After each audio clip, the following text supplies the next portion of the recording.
그리고 저희 교회 카페에 오시면 중요한 자료들이 많이 있습니다. 인터넷 다음에서 임마누엘 오순절 교회를 검색하시면 쉽게 찾을 수 있습니다. 오늘 설교에 진리 되신 예수님을 발견하길 축복합니다. 우리 다 같이 나와서 우리 하나님 말씀 마태복음 5장 2절부터 9절까지 한 목소리로 합동하겠습니다. 시작.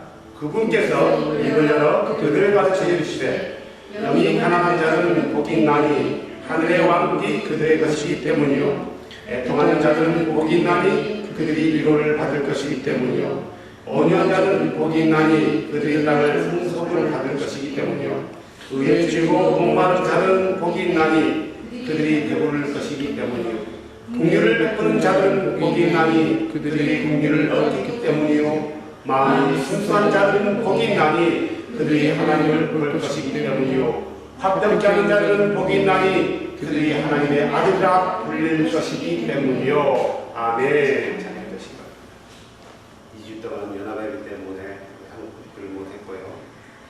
2주 동안 또 컴퓨터가 문제가 있어가지고 지난주에 설계했던 것도 아직도 작업이 못 끝났어요. 여전히 문제가 있어요. 세 번 했는데도 벌써 다시 손을 봐야 되는 그런 상황이 된 것 같아요.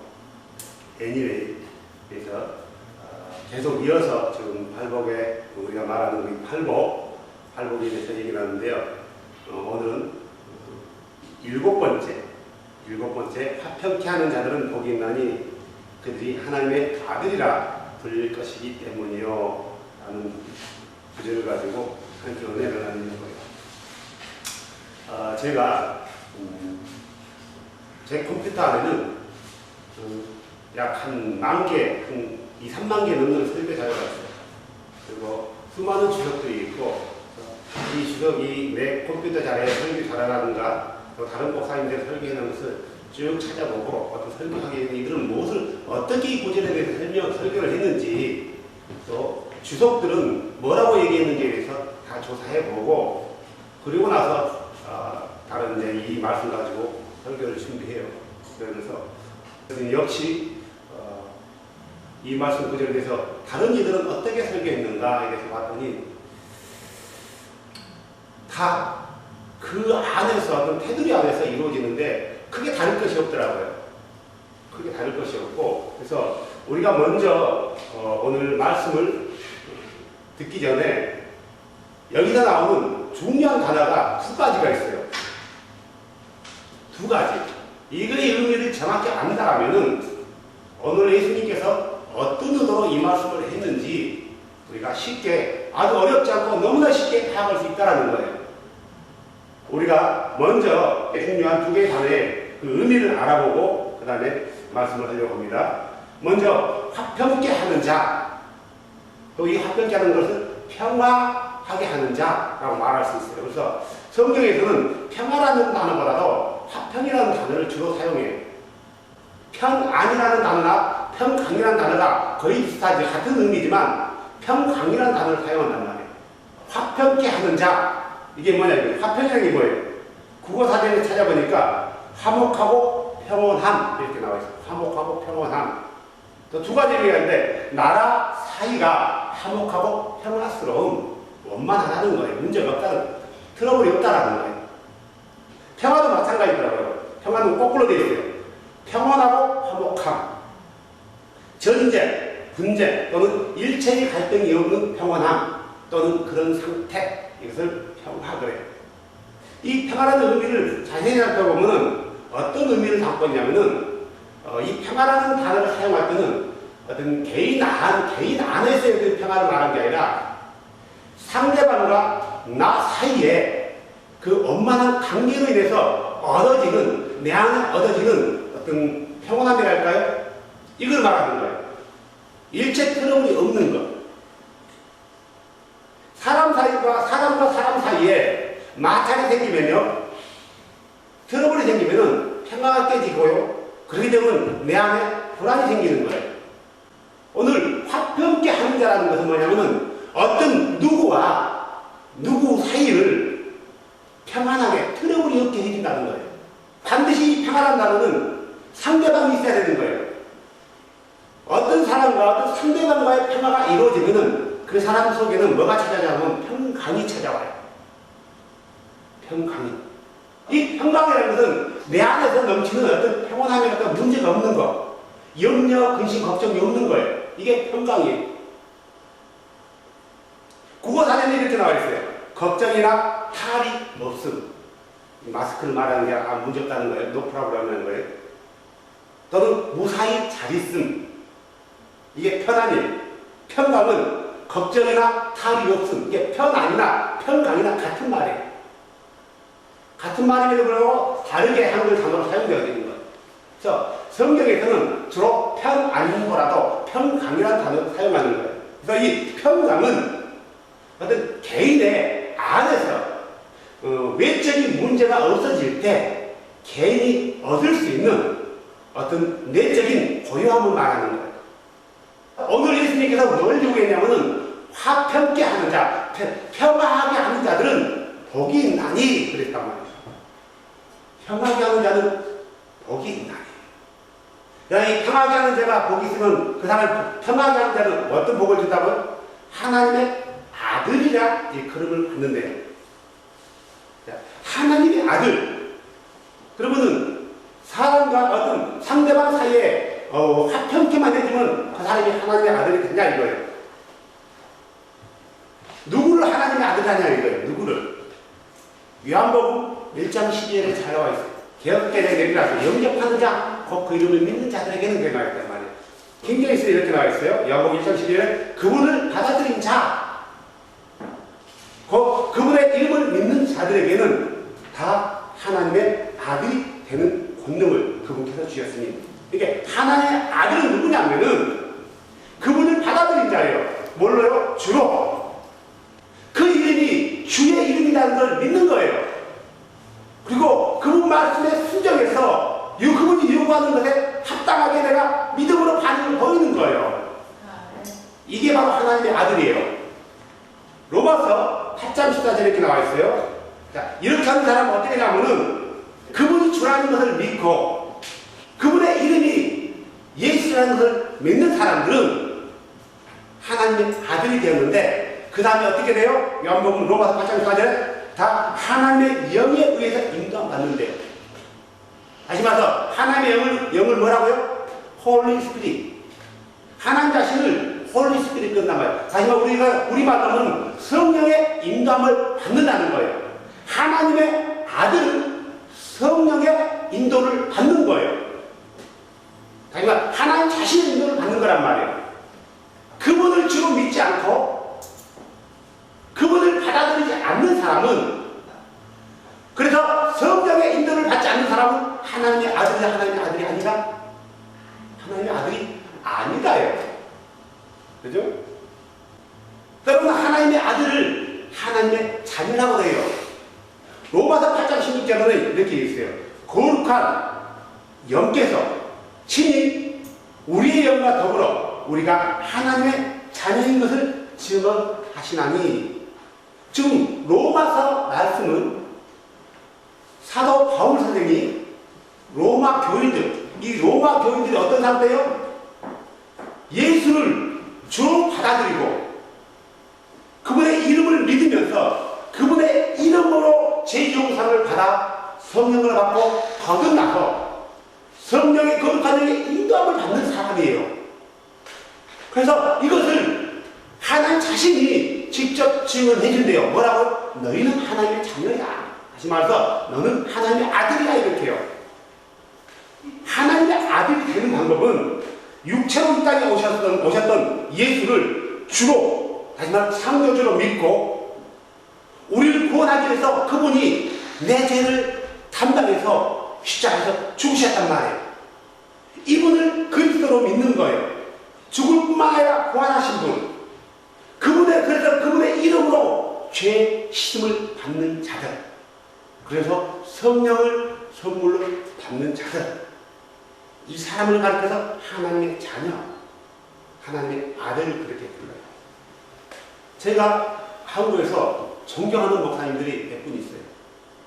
근데 그 존경들이 다 깨져버린 거예요. 그분들의 설교를 주로 들었어요. 그분들의 설교에 많은 도움을 받았단 말이에요. 그 중에 한 분이 잘 아는 이동훈 목사예요. 근데 그는 예수 그리스도에 대해서 완전히 이교도적인 이상으로 주장해버렸단 말이에요. 그의 설교 가정행전이라는 거예요. 여러분 아실 거 아니에요? 가정행전. 두 번째가 정말 나를 실망케 하신 분이 있는데, 옥하는 목사님. 고인이 되신 그분에 대해서 잘못된 것을 거론한다는 게 좀 죄송스럽지만 얘기는 해야 되잖아요. 옥하는 목사님께서 2000년 6월 아마 6월 26일일 거예요. 그쯤에 똑같은 이 본문을 가지고 설교를 했어요. 그 설교의 내용에는 서론 중에 이런 내용이 있었어요.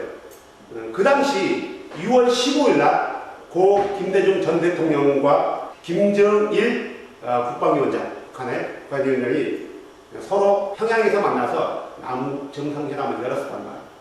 그러니까 이 장면을 이렇게 설교했어요. 이래요. 지금부터 말하는 것은 내가 준비한 게 아니라 옥하는 목사님께서 설교했던 내용의 전문이에요. 대한민국 대통령이 우리 모두의 오랜 원수였던 북한 최고의 지도자를 먼저 찾아가서 뜨거운 가슴으로 만나줬다는 사실입니다. 우리는 이것 하나만으로 얻을 것을 이미 다 얻었다고 생각합니다. 두 정상이 활짝 웃으면서 서로 반기는 그 모습을 보면서 제 마음에 저 사람들은 하나님의 아들이구나 하는 생각을 했습니다. 틀림없이 그 순간 그들은 하나님의 아들이었습니다. 김대중 대통령과 김정일 국방위원장을 하나님의 아들이라고 얘기하는 거예요. 틀림없대요. 어떻게 그들을 두고 하나님의 아들이라고 말하느냐 물을지도 모릅니다. 우리는 이 시간 예수님이 하신 말씀을 조용히 마음에 담고 묵상할 필요가 있습니다. 화평케 하는 자, 피스메이커는 복이 있나니 저희가 하나님의 아들이라 일컬음을 받을 것이며 라는 말씀의 일부에 볼 때 오랜 오난을 일시에 접어두고 손을 잡고 흔드는 두 정상과 또 그 정상회담을 성사시키기 위해 보이는 곳에서 혹은 보이지 않는 곳에서 땀을 흘려 수고하는 모든 사람들이야말로 하나님의 아들이구나 하는 생각을 하게 된 것입니다. 중요한 거고요. 우리 대통령 네 분이 하나님을 섬기는 분이라는 것을 알고 있습니다. 그들이 북한의 영빈관에서 수행원들과 함께 예배를 드렸다는 말도 들었습니다. 그리고 텔레비전에서 보았지만 만찬석상에서 식사를 같이 할 때 북한 당국자들이 쳐다보는 바로 그 앞에서 대통령은 카톨릭식으로, 영부인은 기독교식으로 식사 기도를 하셨습니다. 중요하고요. 따라서 이런 예수를 잘 믿는 사람들이 함께 힘을 모아 남북한의 화해를 끌어낸다고 생각할 때 그들이야말로 하나님의 아들이 아닐 수가 없습니다. 그러면 김정일 국방위원장도 하나님의 아들이란 말인가? 라고 물을지도 모릅니다. 어떻게 그런 사람이 하나님의 아들이라고 할 수 있는가? 하고 물으면 할 말은 없습니다. 그러나 우리는 다시 예수님의 말씀을 상기해야 됩니다. 화평케 하는 자는 복이 있나니 저희가 하나님의 아들이라 일컬음을 받을 것이며, 누구에게 일컬음을 받는 자는 말입니까? 세상 사람들로부터 정말 하나님의 아들 같다는 말을 듣는 것입니다. 여러분, 하나님의 아들이 따로 있습니까? 원수끼리 서로 만나서 손을 흔들고 화해하는 하나님의 아들이지요. 그러므로 김정일 국방위원장이 진정으로 우리 민족의 평화와 행복과 우리 후손들의 안녕을 위해서 가슴을 열고 대한민국 대통령을 만났다고 한다면 그 그 사람도 하나님의 아들임에 틀림이 없다고 저는 믿습니다. 놀라운 일이에요. 하나님은 화평을 사랑하십니다. 하나님은 평강의 왕이십니다. 이 일로 인해서 고 김대중 전 대통령께서는 노벨 평화상을 받았어요. 김정일은 못 받았다. 보통 어떤 나라와 나라 가운데 큰 평화에 지대한 공헌을 하면은 둘 다 받아요. 둘 다 받는다는 말이에요. 근데 김정일은 못 받았다. 자, 우리 그 옥하는 목사님께서 고인이 되셨지만 이분은 그냥 평화 사람들 사이에 평화롭게만 해주면 그가 하나님의 아들이라는 거예요. 하나님의 아들. 자, 근데 성경은 예수를 주로 받아들이고 그분을 믿는 자를 가리켜서 하나님의 아들이라고 했는데 예수를 믿지 않아도 하나님의 아들이 될 수 있냐 이거예요. 정상적인 사고를 가진 사람이라면 평화를 사랑해요. 그죠? 평화를 원한단 말이에요. 우리 마음에는 평화를 추구하게 돼 있어요. 정상적인 사고를 가졌다. 왜냐하면 우리의 창조주이신 예수께서요 우리를 창조할 때 바로 그렇게 만들었기 때문에 우리의 창조주는 평화로우신 분이란 말이에요. 평화의 왕이시에요. 평강의 왕이시란 말이에요. 우리가 창조주를 닮았기 때문에 바로 우리의 마음에는 본능적으로 본성적으로 평화를 추구하게 돼 있단 말이에요. 그래서 사람들이 평화를 사랑하고 평화를 원하는 거예요. 하지만 이 평화를 원하고 평화를 사랑하지만 모두가 평화로운 것은 아니거든요. 그래서 평화를 잃어버린 사람도 있고 평화가 깨진 사람도 있어요. 모든 사람들이 평화를 취하기 위해서 평화를 찾는데 이 평화를 찾는 모습이 달라요. 어떤 사람은 힘과 권력을 통해서 평화를 취하는 사람이 있어요. 전쟁을 통해서요. 그리고 어떤 사람은 어떤 뛰어난 어떤 말과 자기 희생을 통해서 평화를 취하는 사람도 있어요. 대화를 통해서요. 세상에 많은 전쟁과 어떤 충돌과 불협화음 가운데 이 충돌들을, 이 전쟁들을 종식시켜주는 사람을 가리켜서 피스메이커, 평화의 사도, 평화의 때는 평화의 왕 이렇게 말한단 말이에요. 세상에는 그 피스메이커들에게 뭘 줘요? 노벨 평화상을 주는 거예요. 그 중에 한 명이 오늘 우리 옥하는 목사님께서 하나님의 아들이라고 말했던 김대중 대통령도 노벨상을 받았다. 쉽게 말하면 우리 김대중 대통령 같은 경우는 캐톨릭 교인이고 이기호 여사라는 영부인은 지금 생존해 계시지만 그분은 개신교인이라고 알고 있어요. 자, 근데 문제는 이 옥하는 목사님 같은 경우는 굉장히 그의 말에 영향력이 있단 말이에요. 영향력. 여기 있는 박원문이 같은 경우는 아무리 외쳐봐야 듣는 사람은 고작 한두 명도 안 돼요. 하지만 그런 분들이 외치면 수백만 명, 수십만 명이 듣는단 말이에요. 그래서 그렇구나. 그런 분이 얘기하면 틀려도 맞는 거예요. 그걸 가르쳐서 영향력 그러는 거예요. 지금 옥하는 목사님께서는 13년 전에 캐톨릭도 기독교인, 하나님을 섬기는 크리스천이라고 얘기했단 말이에요. 이분은 한 번도 캐톨릭에 대해서 비판해 본 적이 없어요. 잘못했다고 해본 적이 없단 말이에요. 오히려 긍정적인 마인드로 하나님을 섬기는 그냥 다른 종파, 다른 교단의 하나로서 캐톨릭을 표현한단 말이에요. 캐톨릭이나 개신교나 똑같은 신을 섬긴다고 말하는 거예요. 그래서 사람들 마인드에 캐톨릭에 대해서 부정적이지 않고 굉장히 긍정적이며 신화적인 마인드를 가지고 있단 말이에요. 다른 종교인데 우상을 섬기는 모든 집 자체가 바로 캐톨릭인데 이 캐톨릭을 굉장히 긍정적으로 표현했단 말이에요. 캐톨릭도 하나님을 섬기는 신실한 기독교인이다, 크리스천이라고 얘기하는 거예요. 정말 사람과 사람 사이에서 평화를 갖다 주는 그 사람을 피스메이커라고 하느냐, 하나님의 아들이라고 하느냐, 그 피스메이커. 옥하는 목사는 김정일도 하나님의 아들이라 했는데 그는 예수를 전혀 믿지 않은 무신론자란 말이에요. 하나님의 아들입니까?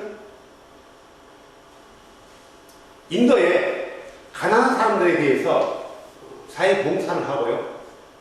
빈민촌에 살면서 많은 사람을 섬겼던 그 일에 어떤 공헌이 되어서 1979년에 노벨 평화상을 받은 테레사입니다. 그가 인도에서 봉사하는 기간 중에 단 한 번도 예수의 예자를 꺼내본 적 없고, 테레사 수녀의 어떤 선교지에 방문한 사람들에게 너희는 절대로 이 사람들에게 예수의 예자를 꺼내지 말라 이거. 그리고 그는요, 힌두교 사원에 가서 무릎 꿇고 합창하면서 기도를 해요. 그가 하나님의 자녀입니까? 중국으로부터 독립을 이끌어내요. 그래서 인도로 가서 인도에다가 티벳 망명 정부를 세워요. 그래서 티벳을 중국으로부터 독립국가로서 세운데 지대한 공헌을 했다 해서 제14대 달라이라마, 법명이 엄청 길더라고요. 제춘, 잠벨, 가왕, 넉상, 에션, 펜딘, 가처. 누구라고요? 얘기 있잖아요. 그 달라이라마는 티벳 불교의 제일 수장을 달라이라마라 하는 거예요.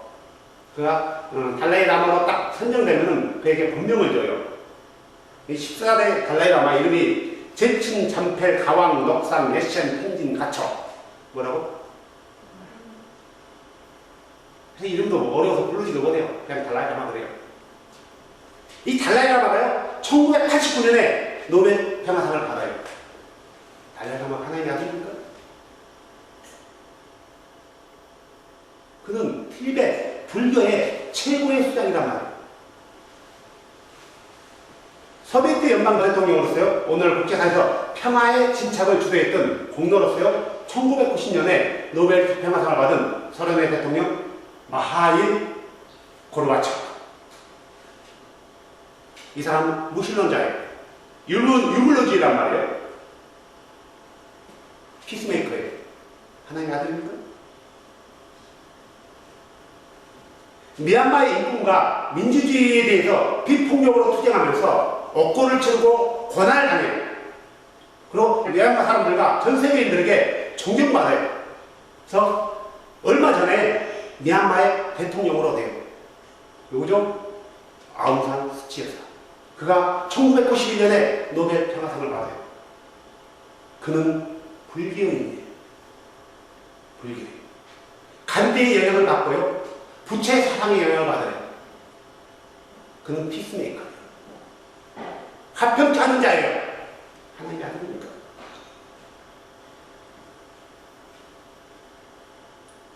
중동의 평화에 앞장섰다는 공로로 1994년에 노벨 평화상을 받은 아셔르 아라파트. 들어보셨죠? 아라파트 많이 나오잖아요. 피스메이커예요. 무슬림이에요. 한때는 무슬림 형제단에 이끌었던 리더였단 말이에요. 하나님의 아들인가요? 우리가 믿는 그 유일하신 주의 아들이냐고요.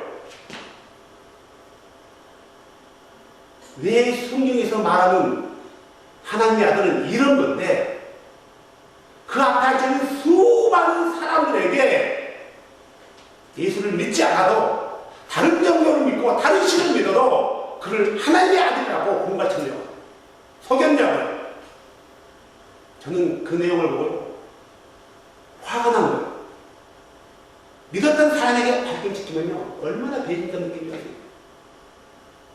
그가 우리가 잘 아는 목적이 있던 40일 리고락을 추정한다는, 그리고 그의 잘못된 책들을 우리나라에 전파했다는 그것만으로도 굉장히 나는 속상했는데, 이 본문에 하나님을 믿지 않고 무신론자이고 불교인이고 무슬림인이고 그런 사람들이 피스메이커였다고, 그들이 하나님의 아들이라고 말한 그의 설계에 정말 분노를 느꼈어요. 물론 그는 그런 의도로 얘기하지 않았지만 듣는 청중들은 그런 의도로 듣는단 말이에요. 하나님의 말씀은 그렇게 되지 않았는데 왜 하나님의 말씀을 부르권시키냐. 자, 하나님의 아들은 구원받습니다. 그렇죠? 그를 믿는 자들, 그의 말씀대로 순종하는 자들, 그의 복음에 순종하는 자들, 나는 하나님의 아들이라고 하는데, 그를 구원받은 자라고 하는데 어떻게 주를 알지 못하고 주를 믿지 못하는 오히려 다른 신을 섬기는 그에게 하나님의 아들이라는 타이틀을 갖다 붙이는 그것만이 그런 게 아니에요.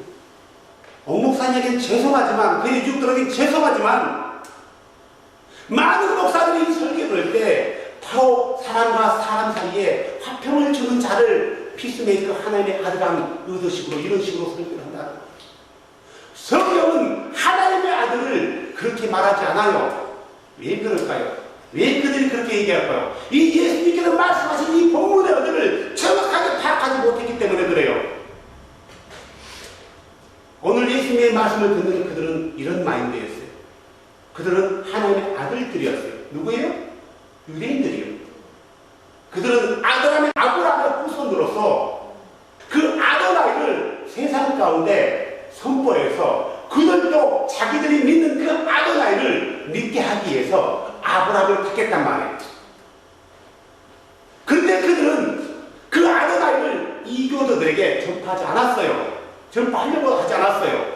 오히려 그들은 그의 법을 떠나버렸고 그의 믿음들은 땅에 떨어져 버린 거예요. 아도나이께서 400년 동안 선지자를 보내지 않아요. 말씀이 없단 말이에요. 그러니까 그들의 영은 고갈되도록 고갈된 거예요. 하지만 그들의 영이 가난하다고 생각하지 못했어요. 그들은 여전히 우리는 하나님을 섬기고 말씀을 받는다고 선민이다라는 자부심과 영적인 부유함에 살겠단 말이에요. 착각했다는 거죠. 그들에게 주께서 뭐라고 했어요? 영이 가난한 자가 복이 있다 했어요. 다시 말해서 알라는 거예요. 알라는 거예요. 가난하다는 것은. 영이 부유한 것은 복 있는 게 아니에요. 부유함을, 가난함을 부유한 예수로 채워야만이 그들이 주어 채워야만이 부유해지는 거란 말이에요. 그들에게 애통을 하고 있단 말이에요. 그들에게 온유하라고 했어요. 그들에게 의에 지르고 목마르라고 했단 말이에요. 그들에게 공유를 베풀라고 했어요. 그들에게 마음이 순수하라고 했단 말이에요. 왜요? 그들이 잘하고 있으면 그런 말을 믿겠어요? 죽겠어요?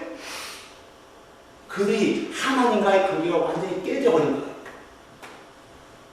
그래서 주께서는 내 말을 듣는 자들은 너희 민족들에게, 나를 주로 믿었던 너희 민족들에게 다시 이 믿음을 선포하는 하나님과의 관계를 회복시키라는 거예요. 피스메이커래요. 그렇다면은 오늘 문문에서 뭐냐면은 많은 사람들이 피조물이에요. 누구의 피조물이에요? 우리의 창조주신 예수의 피조물이란 말이에요. 근데 이 사람들이 창조주와 우리 사이에 관계가 깨져버린 거예요. 성경은 누구에게 썼다고요? 구약은 유대인, 신약은요? 예수 그리스도의 이름을 믿고 거듭난 그리스도인들에게요. 다시 말해서 주를 믿는 사람들에게 썼단 말이에요. 주를 아는 사람들에게. 다시 말해서 주를 알고 그의 자녀가 된 자들에게 썼단 말이에요. 그렇죠? 그러면은 너희가 주를 알았단 말이에요. 알았다는 것은 그분과 자녀는 원수였는데 원수가 아니라 화평케 됐어요. 다시 말해서 그분의 자녀가 됐단 말이에요. 너희가 전에 원수였는데 그분의 자녀가 됐어. 그래서 너희가 전에 그분을 알지 못했던 상태에 그대로 있는 자들에게 주를 알려라는 거예요. 하나님과 우리의 창조주와 인간 사이에 화평하게 만드는 자가 되라 이거예요. 이런 자들을 가르쳐서 이런 일을 누가 한다고요? 하나님의 아들들이 한대요. 사람과 사람 사이에 관계를 역할하는 사람은 그냥 피스메이커일 뿐이지 하나님의 아들이 아니라는 거예요. 오늘 우리 주께서는 이런 의도로 얘기하지 않고 바로 하나님과 사람 사이에 단절된 관계. 뭐 때문에 단절돼요? 죄를 때문에. 그래서 사람들에게 너희가 죄인임을 알려주고 그 죄로 인해서 하나님과 원수가 됐다. 이 죄의 문제를 해결해서 하나님과 화평해라. 그러면 너희가 하나님의 자녀가 될 것이다. 누구처럼요? 우리처럼. 이걸 선포하는 거예요. 이것을요. 마지막 때 거짓 선지자가 적그리스도가 어떻게 나타나는 줄 아세요? 피스메이커로 나타나는 거예요.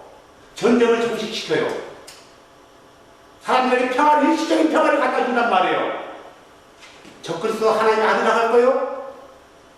오직 유일하신 창조이신 예수를 믿고 그분의 복음에 순종해서 말씀대로 행하는 사람들, 그래서 그들에게는 언제나 주의 영이 거룩한 영이 함께 해준단 말이에요.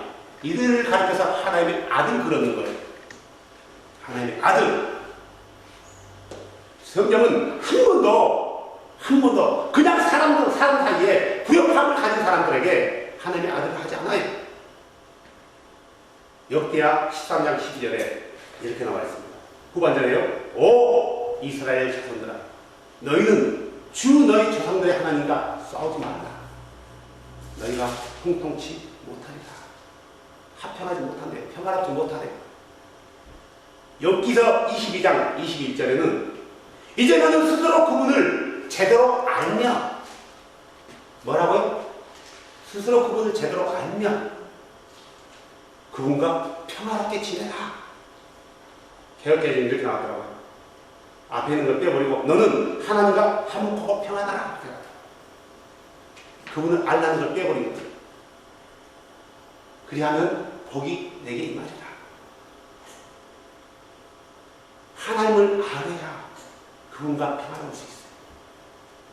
그분이 누군지를 알아야, 대상을 알아야 될 거 아니에요. 우리가 어떤 분하고 합동해야 되는지 알아야 될 거 아니에요. 아버지와 합동해야 돼요. 아들하고 합동해야 돼요. 성령과 합동해야 돼요.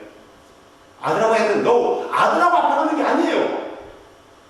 아버지하고요? 아니에요. 누구하고요? 예수요. 예수. 예수와 우리의 유일하신 창조이신 예수와 합평하는 거예요.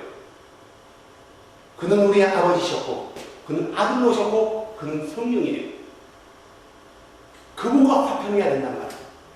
그분과 싸워서는 안 되는 거예요. 그분과 대적해서는 안 되는 거예요.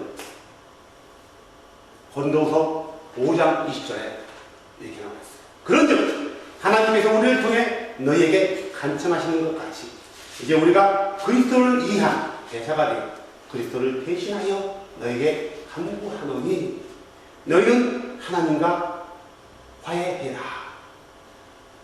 개혁개정은 너희는 하나님과 화목하라. 같은 말이에요. 하지만 화해해라 이게 더 정확한 표현이에요. 그러면은 어떻게 하면은 우리가 창조주와 화해할 수 있는가, 화평할 수 있는가요? 우리가 우리의 노력 가지고 우리의 행위 가지고 그분과 화평할 수 있나요? 너 절대로 안 되는 거예요. 아담 이후 모든 사람들은 창조주와 화평이 깨져버린 거예요.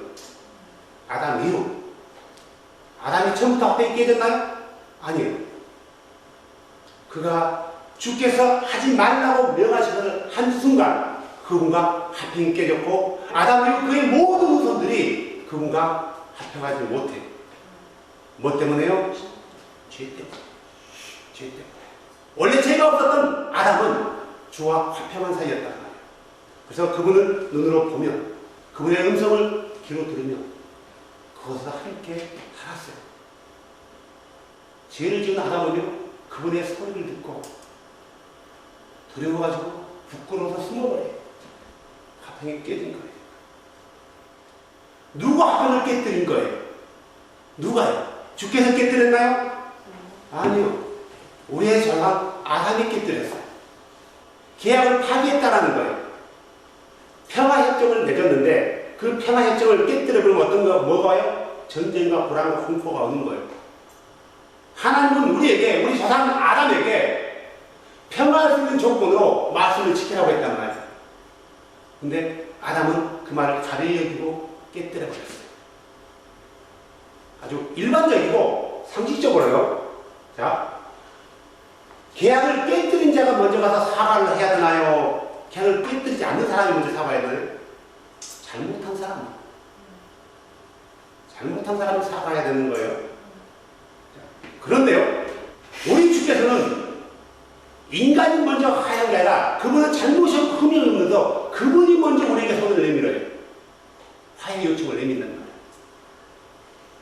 그런데도요, 그 사람들은 그분의 화해 요청을 받아들이지 않고 오히려 모든 사람의 죄에 치우쳐서 결국 그분의 심판을 받아 여덟 식구만 빼놓고 다 물에 빠져 죽어요.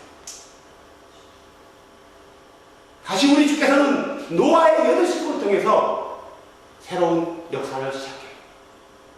그럼에도 불구하고 새로운 역사가 시작된 지 얼마가 되지 않아 그들은 물로 심판했던 그 창조주를 대항해서 그분과 싸우면서 스스로 바벨탑을 쌓아요.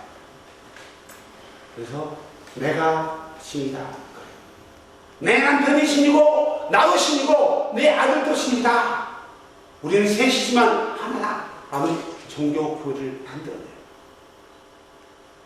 그런 사람들 가운데서 하나님은 한 사람을 택해요. 바로 아브라함이에요.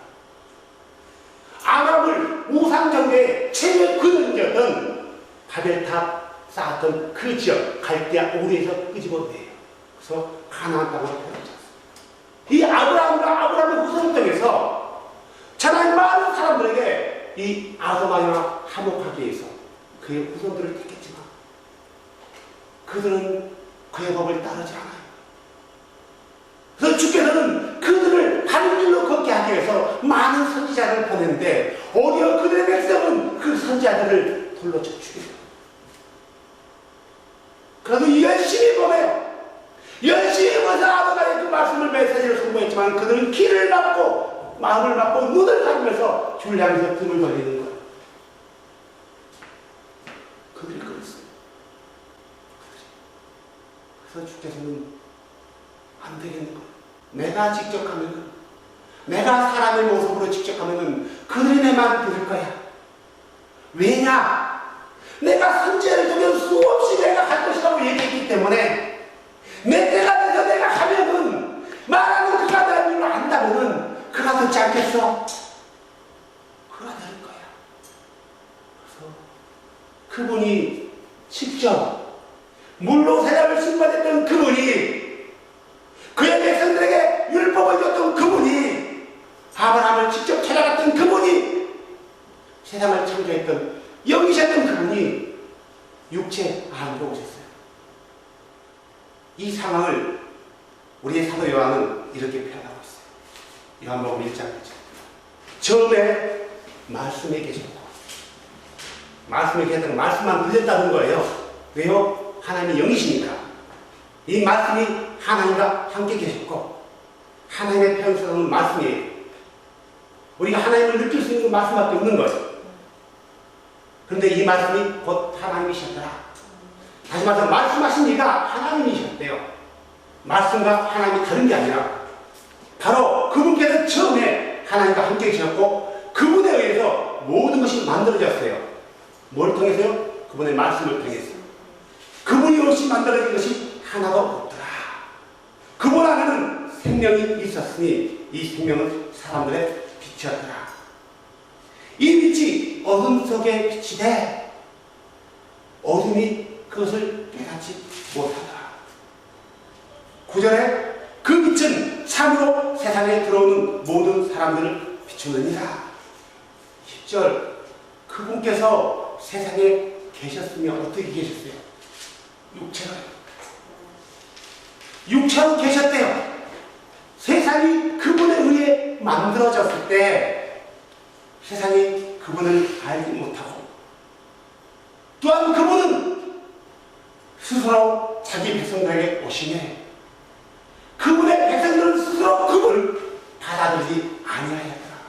그러나 그분 세상 처음에 말씀했던 그분을 받아들인 자 그 전에는 그분의 이름이 나타나지 않았지만 그분의 이름이 예수라는 것을 믿는 자들에게는 뭐가 되는가 봐요? 하나님의 자녀가 되는 아들이 되는 권세가 주어졌다. 14절 말씀이 육신이 되어 우리 가운데 거하시네. 말씀이 육신이 되어 우리 가운데 거하시는 그분의 영광을 보니 아버지의 독생하신 분의 영광이 그분에게는 은혜와 진리가 충만하다. 이사야서 52장 6절 그러므로 내 백성이 내 이름을 알리라. 그러므로 그 날에는 그들이 말하는 자가 그들 앞에서 말하는 자가 나인 줄 알리니 보라 그것이 나니라.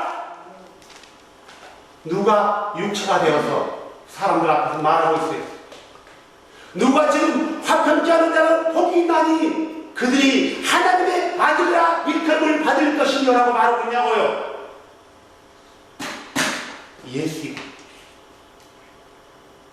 예수 바로 그분을 믿는 자만이 하나님의 아들이라는 거예요.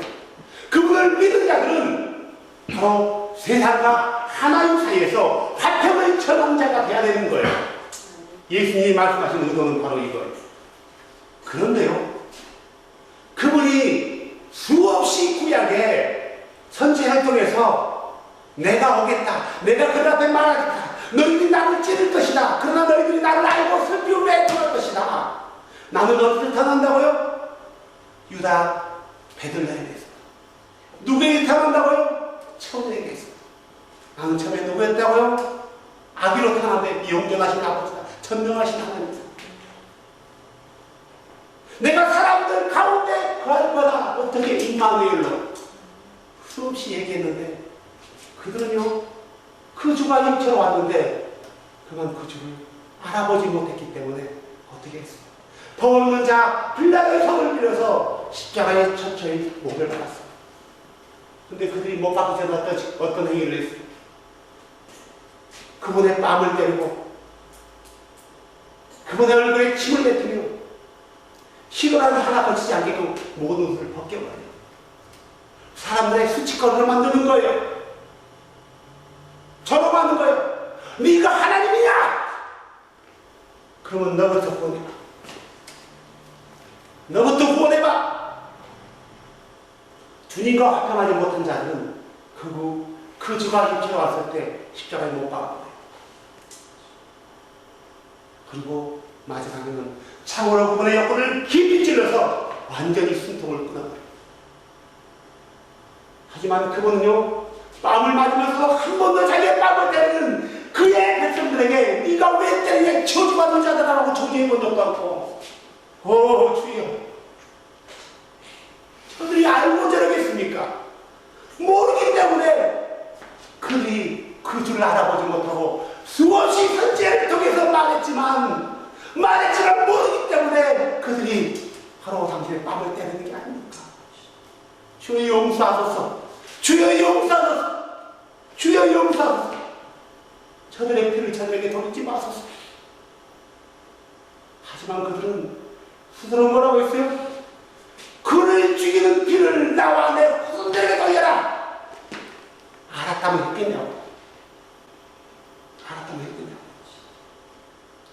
우리 주님은 이 땅으로 인카네이션하기 600년 전에 자기의 선지자 이사야를 통해서 이렇게 얘기했습니다. 그는 사람들에게 멸시를 당하고 거부되었으며 슬픔의 사람이여 고통을 잘 아는 자다.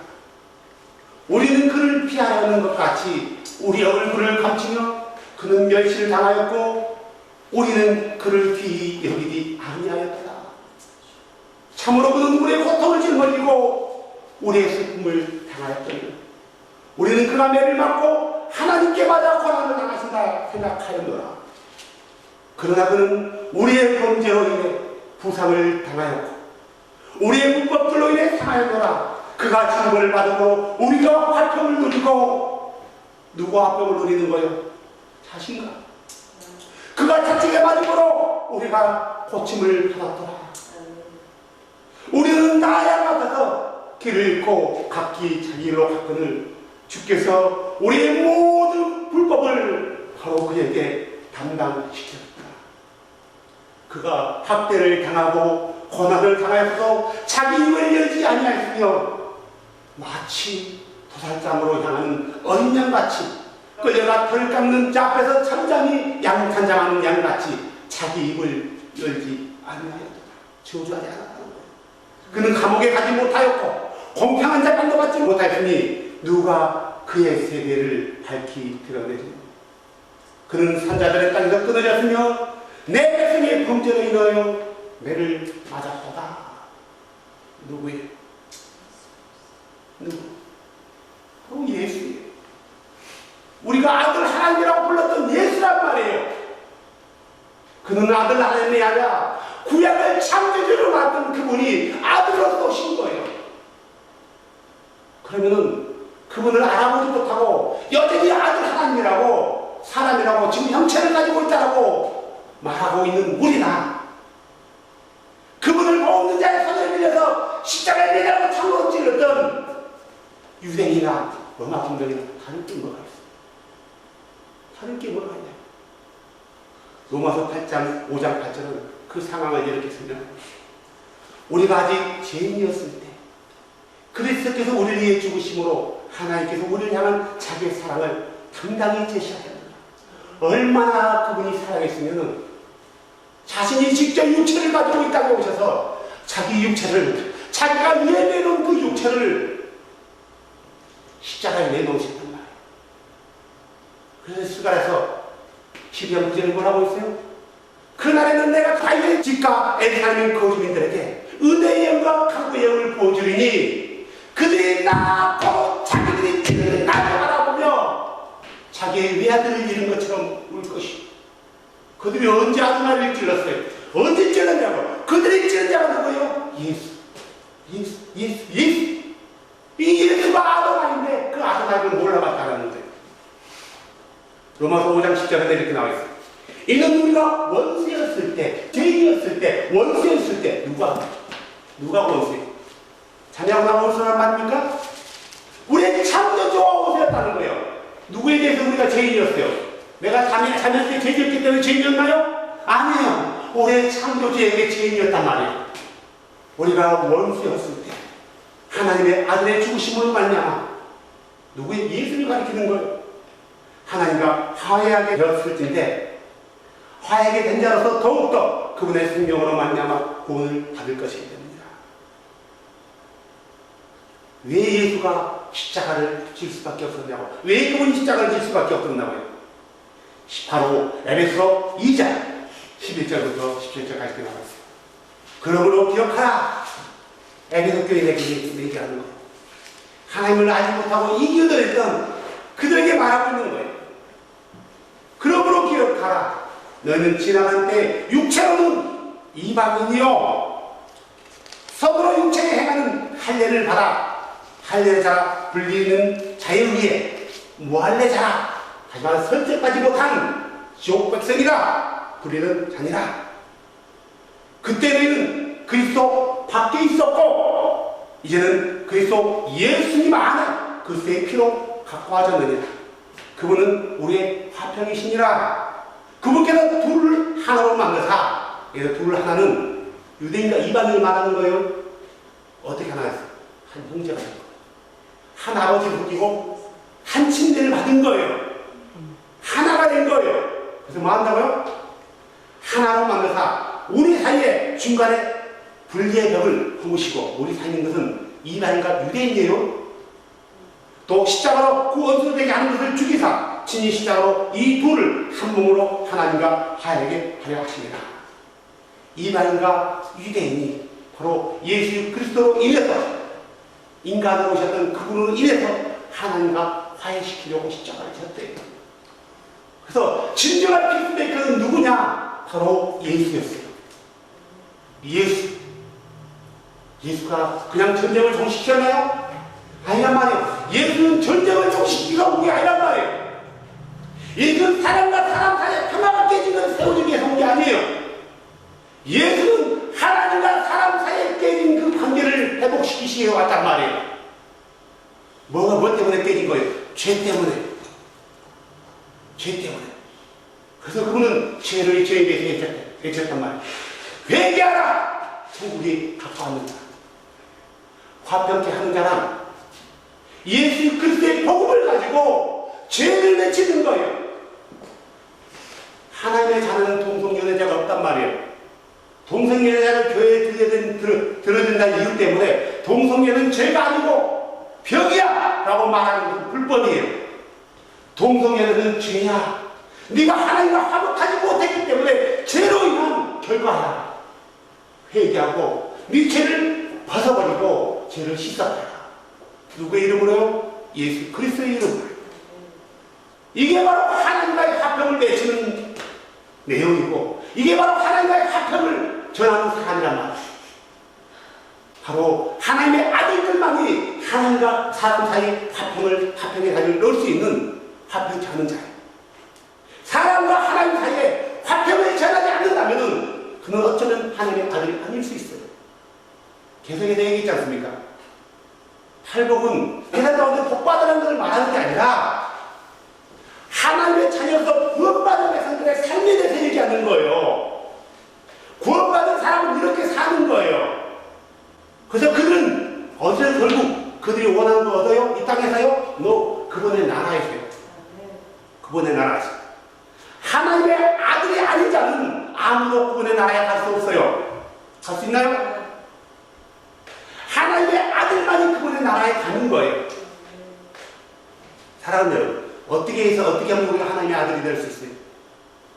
어떻게 하면 하나님의 아들이 될 수 있냐고. 이방인이었던 우리가 유대인이 아니었고, 이방인이었던 우리가 할례자를 유대인에 의해서 우리는 원죄자라고 칭하는 우리가, 저는 그리스도 밖에 있었던 우리가, 죄인이었던 우리가 어떻게 하면 하나님의 아들이 될 수 있어요? 바로 그분의 복음의 메시지, 그분의 화평케 하는 자들의 그 메시지, 화평케 하는 자들이 뭘 전했어요?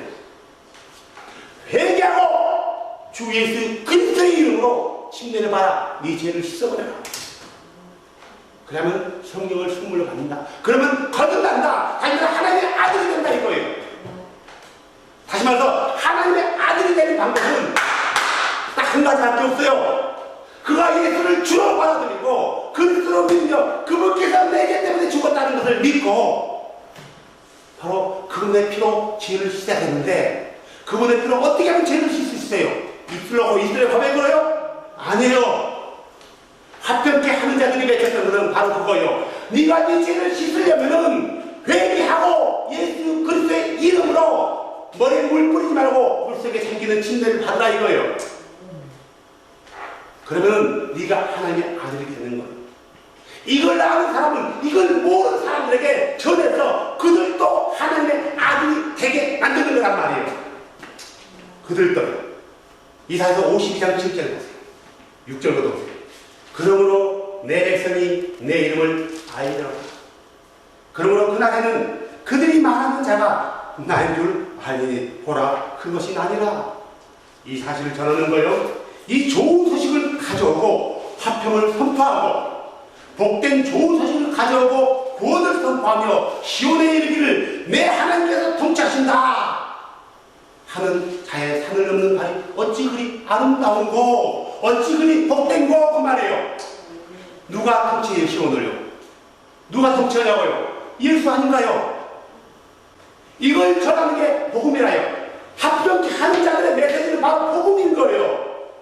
예수 그리스도를 전하는 자가 화평케 하는 자고, 그들이 하나님의 아들을 이끌어 가는 거고, 그들이 하나님의 아들로서 세상 가운데서 화평케 하는 자로서 피스메이커로서 주 예수 그리스도의 나라를 선포하는 거예요. 바로 우리 교회가 화평케 하는 교회가 되었으면 좋겠어요. 창세 이래 지금까지 화평케 하는 자는 핍박을 받았다라고 그 다음 구절을 말하고 있는 거예요. 화평을 전하는 자들은 반드시 핍박을 받을 거예요. 그들은 예수님 당시 초기에는 이단이라고 찍혔단 말이에요. 우리가 전하는 게 뭐예요? 여러분, 박원근님만이 말씀의 종이라고 전합니까? 박원근님 하나님의 아들이라고 전하고 있습니까? 아니지 않습니까? 우리가 전하는 것은 예수 그리스도만이 유일한 권자이고 예수 그리스도만이 우리의 죄를 사는 유일하신 하나님입니다. 그분의 이름으로 침례를 받아야지 그분의 자녀가 될 수 있다. 죄 용서를 받을 수 있다. 우리가 성경대로 해가자. 이 교회 가톨릭 교회를 모두 벗어버리고 말씀에 의거해서 사도들이 뭐를 가르쳤는지 어떻게 했는지 보고 우리도 그렇게 하자. 우리가 해치는 게 그게 아닌가요? 그거잖아요. 다른 게 없잖아요. 그들은 나를 이단으로 여길지 모르지만 나는 그들을 이단으로 여기지 않아요. 유대인들은 예수를 믿는 사람들을 이교도 이단으로 여겼지만 그들은 유대인들을 이단으로 여기지 않았어요. 하나님을 잘 몰라서 오해한다고 믿었단 말이에요. 그래서 그들에게 예수를 전했단 말이에요. 한 번도 이단으로 여기지 않았어요. 저도 이 예수를 모르는 사람을 이단으로 여기지 않아요. 사랑하는 여러분, 우리 교회가 비록 몇 명 안 되지만 화평케 하는 교회가 됐으면 좋겠습니다. 예수의 글쎄 복음만을 선포하는, 사람들 감리하지 않고 복받으라고 전하지 않고, 여금 병났습니다 전하지 않고, 예수 믿음 복받습니다 전하지 않고, 예수가 우리 유일하신 구원자이며 그분을 통해서만이 우리가 하나님 나라로 갑니다. 그분만이 우리 하나님이십니다. 그분의 이름으로 죄 용서함을 받으십시오. 그러면 하나님의 아들이 될 것입니다. 화평을 전하는 그런 화평케 하는 자가 되길 주의 이름으로 축복합니다. 그건 나만이 되는 게 아니라 함께 하는 거예요. 함께 기도하겠습니다. 거룩하신 주님, 주님은 우리에게 뭐가 화평인지 알려주기 위해서 화평케 하는 자로 오셔서 그 귀한 그의 결말, 십자가의 죽음으로써 진정한 화평이 뭔지 보여주셨습니다. 주님, 우리는 예수님께서 우리의 유일한